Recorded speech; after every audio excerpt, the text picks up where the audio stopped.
يلا عشاء، ومش اي عشاء، حاجة كده تظبط المزاج وينفع فطار على فكرة، مش عشاء بس.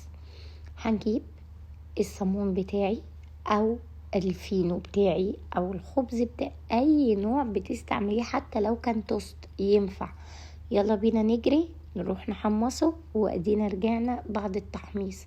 ما ضفناش اي حاجة واحنا بنحمصه ولا مادة دهنية.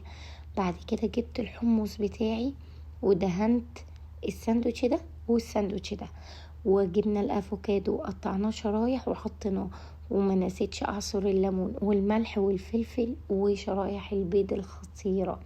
ممكن تحطي لانشون، ممكن تحطي خس، خيار، طماطم، اللي يريحك، وشرايح الجبنة الرومي.